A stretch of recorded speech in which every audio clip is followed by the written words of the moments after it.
Alright, please be seated. Let's count our attendance first with a call your name. Say present or raise your hand. And say roll.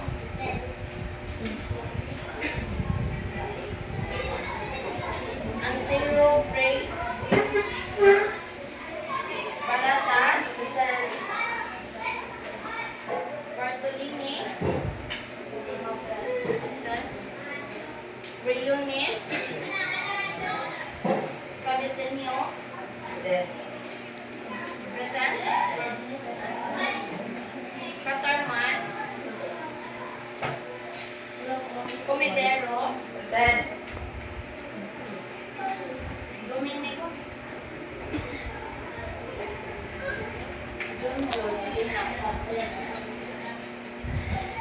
Bandanlo.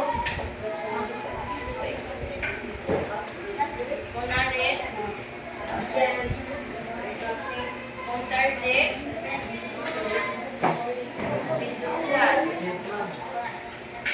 Plaza. Sario. Sauros. Robert Caballero. Toledo Joshua. Alip. Achilles.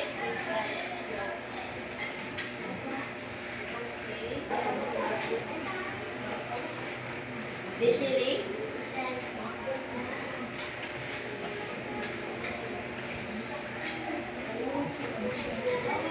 Christine. Bruce Ann. Oyus. Ria. Inay. Inaga. Nay, wala na tawag.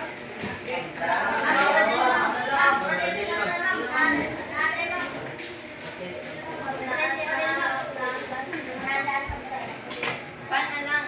Paano lang po ito after na? Sige. Okay. Looks like most of us are here today. Good job. Now, before we dive into our topic, let me introduce myself. I am teacher MJ. And I'm super excited to talk you all our topic on our faith. Let's start with something we might know. I know some of you naka-experience na ani. So, have you any of you experienced an earthquake? Yes. Okay. And I know some of you might have felt the ground shake a little, or maybe even more strongly, it can be scary. But today we'll learn why these things happen and how we can be ready for that. First, let's look at the reason of this so we know what we are working towards. So first is classify the vertical faults according to the angle of the mouse plane and direction of the slip.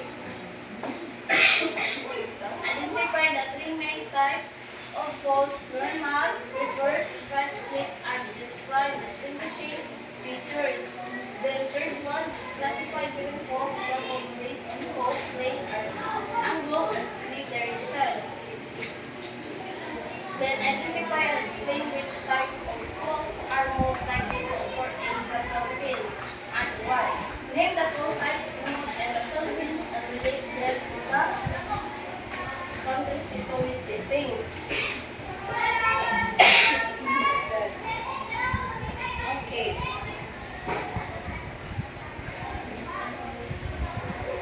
Let's observe the pictures.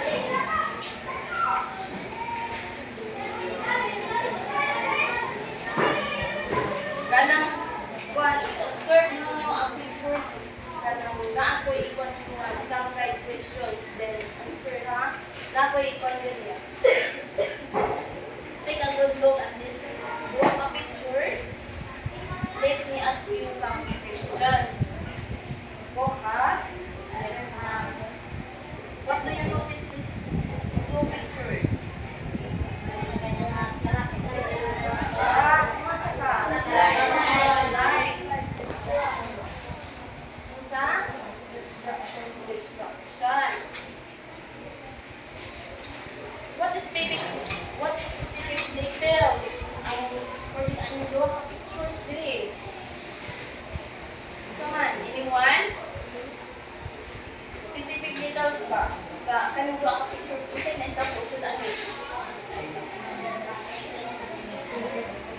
earthquake. Great, very good. Then, what do you think was this event? So, ang answer na ni earthquake. Then, why do some areas experience more severe damage than others? Anyone? Why do some areas experience more severe damage than others? Ano daw? Yes? Because some countries are closer to severe naman. Thank you. Very good. Then, I have nakapagpamutan sa inyong tanong. Have you ever experienced an earthquake? Yes. And what do you feel? Shaking yung mga Ha? that you Shaking? shaking Ka sa earthquake? Nasya? Isa ba? Nalipong. Then, great observation. The grass and shapes we see are linked to faults. Faults which are basically features in the earth crust where rocks have moved past each other will causes an earthquake. Di ba nakakuha nila nga ang rocks pag mag-linog or nakasubunod, nakakuha nila delikado man ang rock. Magpaspas man na siya, mag-shaking. Ang kuha mo na delikado ang earthquake pag mas ang labilidad sa bukid, di ba? So, sunod, fault type introduction. What are the types of faults? Muna ni, ang first type, normal fault. Ang normal fault, this affecting the earth crust is related to partitional stress. So, ang normal fault dapat mo, tensional stress. Para ba sa tensional stress, then the block of rock above the fault called the hanging wall. Ang kaning wall gitawag nga hanging wall. Ang kaning gitawag dili. Ang nasa bisig tawag og fault wall.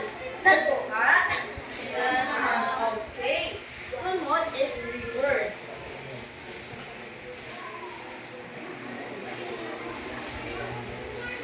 Reverse fault where the crust is being pushed together. So push together ka ng ano ba? Tool, di ba? Nakuha ninyo ako sagot? Sige. Push together, compressional stress, the hanging wall moves up. Ang hanging wall moves up, di ba? Ano? Ang kanyang sa normal kay hanging wall maning, yung kanyang wall patul. So naigbaw ko na siya, ang sa reverse, naigbaw. So ang hanging wall moves up. Then ang kanyang wall ang reverse, moves up siya dali, kaya pag-upo man siya. Yan, moves up siya dali. Mo na itawag siya na reverse. Kuha, you get it? Yes. Then, kanang, it's like a squishing cream. One side gets pushed over the other. Then, what the cream nga, kanang itong anaan, kanang, makuha mo, kagama ka kanang mga sakit, kani, kabantay mo ng cream. Kanang first inyo siya mo, kanang, yung kwan budget, yung binato, kanang very good. Apa yung sabot? Then, lastly is strike slip hold. Ang strike is, this is ang vertical. Pag ingon galing ng vertical, ana na siya, plain na siya nila, pero ano gali.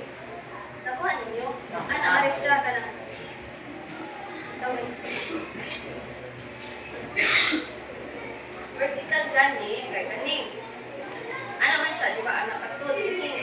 So, ang iyang kapal sa iyang awan, ang vertical niya, na sa rin. Ano ba? Tapos, the Philippines has been the one who talk about later when this move, the ground is horizontally. Nakuha? Yan na ang normal fold, then reverse fold is strike slip fold. Then the activity 2, I would like to group you in a 7. Sige. 1, go. B. 4.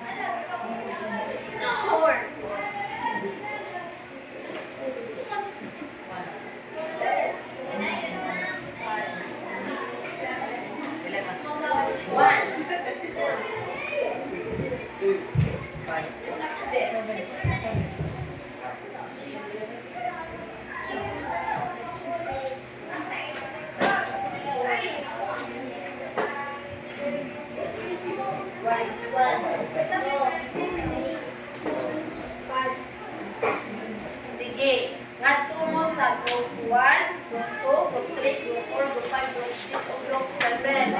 Group 2, group 3, tama?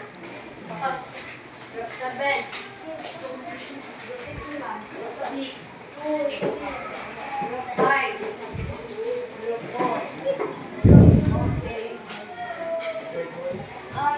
Ang inyong buhaton ana is this po that you learn the test.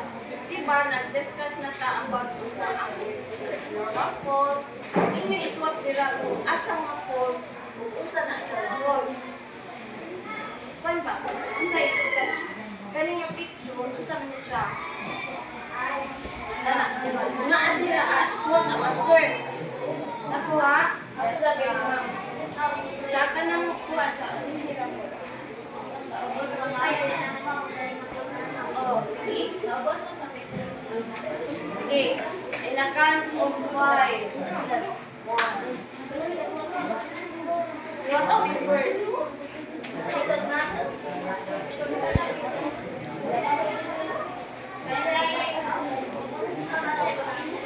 Can you write the first part? Yes. I give you 5 minutes to answer.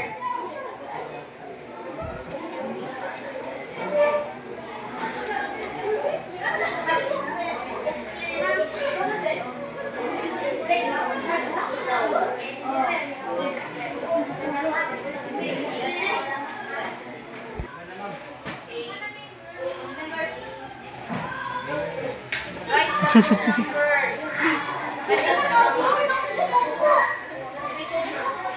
the group numbers.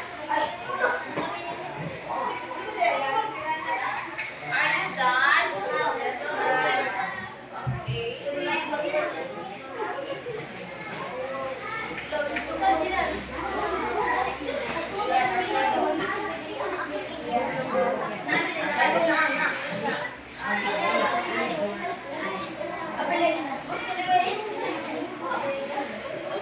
Are you done? Yes, ma'am. Switch back. Sit properly.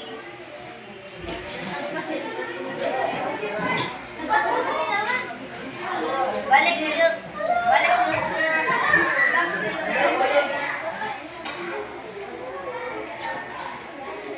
Group 5, group 6. Are you done?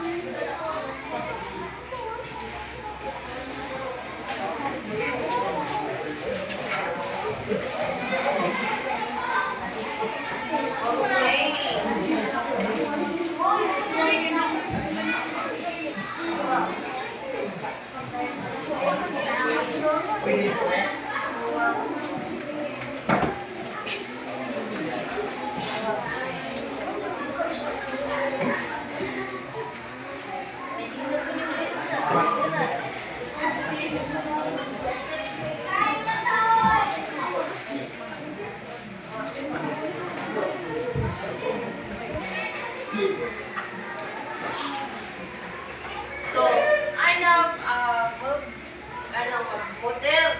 Diba? Ang mga putang man din ha is pa mo. So, ay, mo na lang ko para mag-execute na lang pero mag-cooking sa kita. Ang anong cooking sa itong market mo na lang pa.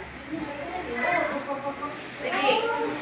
Inakang ka 5. Dapat nakangato na sa group 1. Resolve na integration. So, ang 1 dire, ang 2 ug 3. Inakang 5 dapat ako. Quiet class.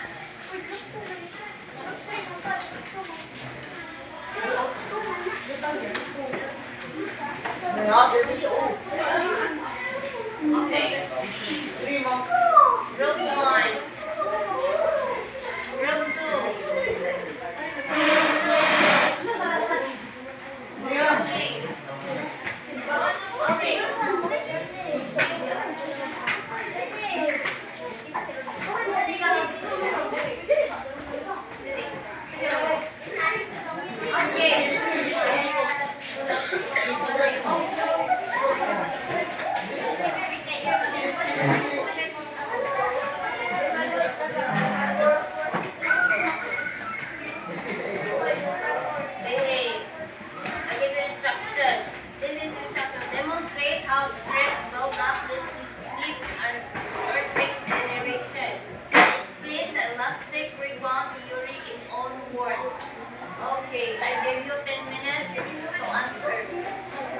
In a 100 point.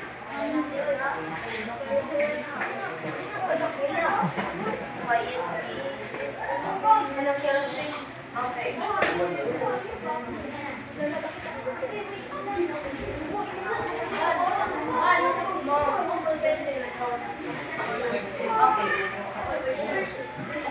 Okay lang. Medyo na i-moderate. Demonstrate ang principal actors and earthquake generation.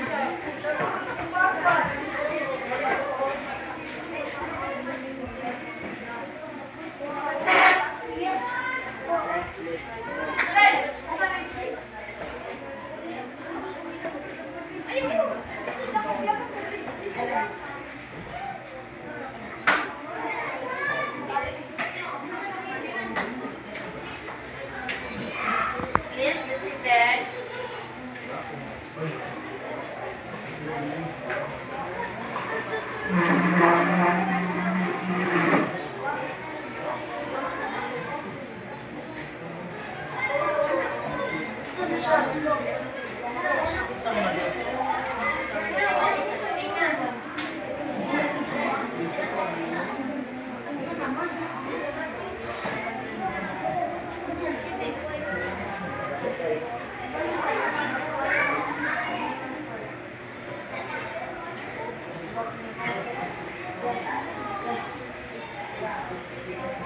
Timer starts now.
Are you done? Okay. Group 1, are you done? Done? Okay, demonstrate. And explain the illustrative about the three in own words.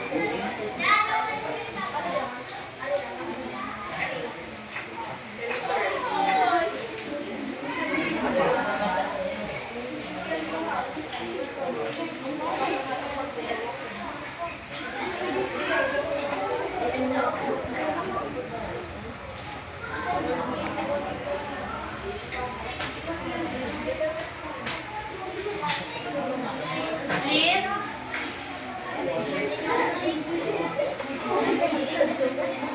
Sige na. Explain the illustrative.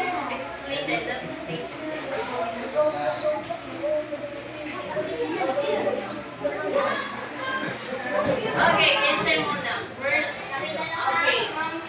Right. Sa'yo. Okay. Consider.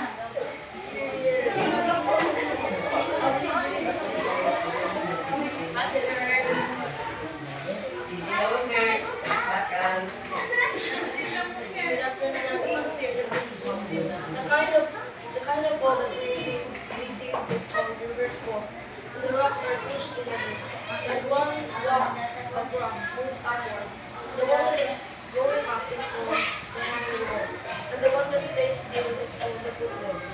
Okay, very good.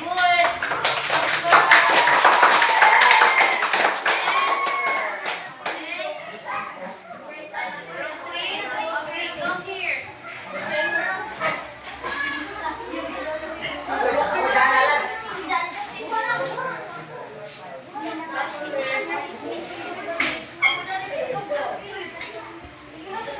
Galing mo,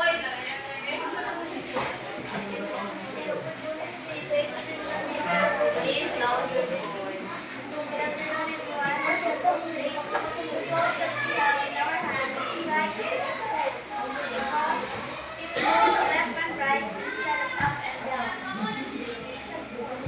So, thank you.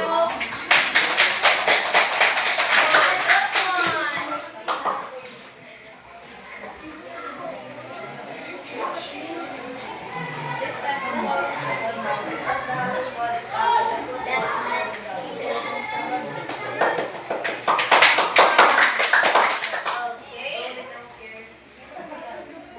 How do you ever straight a rubber band and let it go suddenly? Ang buot pa sa pagkato, nagkasuway na kabungan, hinag ito kayo ang lasiko o dito sa hinulian, hanggang ang bilis sa puso sa pasyamabuto. Okay. That's kind of how the earth works. That idea is built of the elastic band theory. And the rods in the ground will not stress over time as tectonic plates moving and they bend as it feels like a rubber band. When they finally snap back into shape, what of the stored energy is released as shaking. Pag kanang kuwan, kanang energy ma-stored na gani dito sa poles, mo na nga magkagos siya o shaking. Mo na gitawag na ito nga earthquake. Nakuha? Okay. Poles in Philippines. Since we live in the Philippines, this part is extra important when in a very active tectonic arc.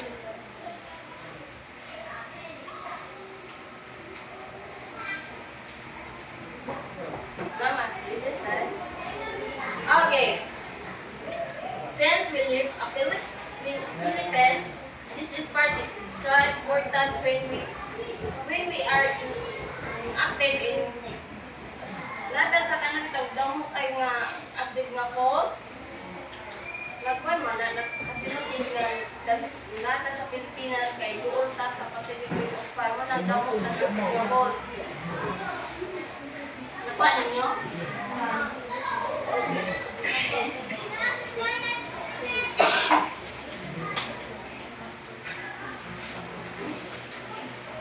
Next is community preparedness discussion. Mag-discuss ta kung kano sa ta maging safe or kano sa ta ka ng safe sa kung abot man na nga ka ng mga earthquake. So first is no local faults. Find out if your area is near an active fault. Then second one, secure structure. Fasten heavy furniture to walls. Then secure your space. Fasten heavy furniture to walls and keep dangerous items stored properly.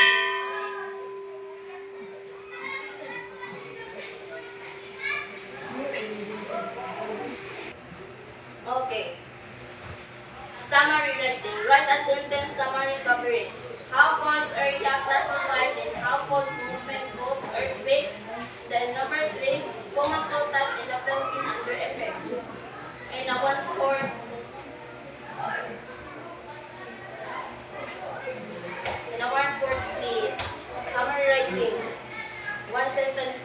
every word, every number. Summary writing. Summary writing.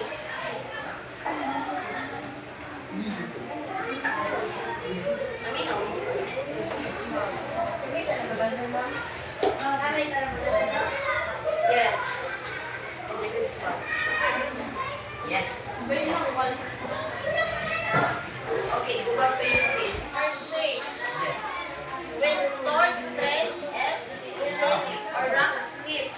Then number 3, common folk times in the Philippines under effect. Like in the Philippines, fault zone can cause strong earthquakes and ground shifts. And a 1/4 assessment multiple choice. Direction. Choose the letter of the correct answer. Write the answer in group. 1/4.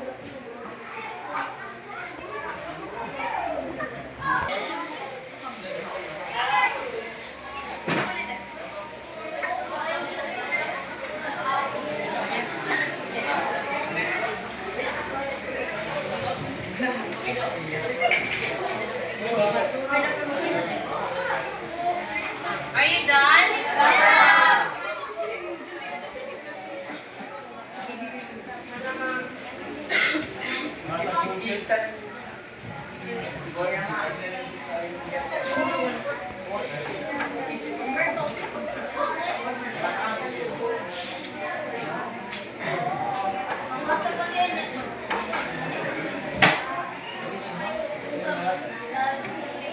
Are you done? Yes. Okay, pass the paper. Number 4. Wala pa daw.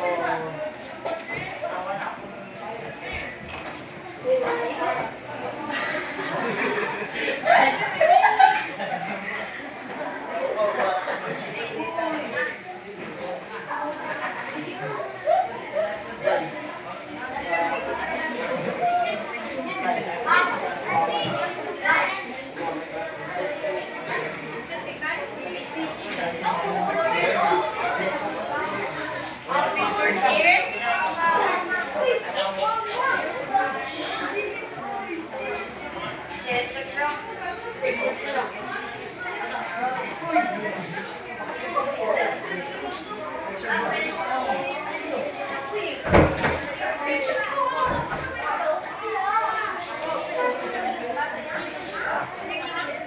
All papers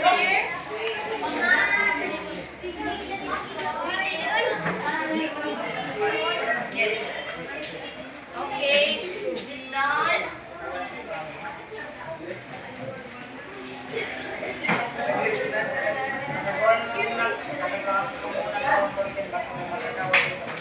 All papers here. Okay. Alright, everyone recovered a last day and I'm really proud of you of how engaged you all were. Remember, learning about fault and earthquake isn't just about science, it's about keeping ourselves and people we love safe. If you have any questions, feel free to ask me or after class. And don't forget to review that we talked about today. Thank you so much for your attention. You all did amazing. Have a great rest today.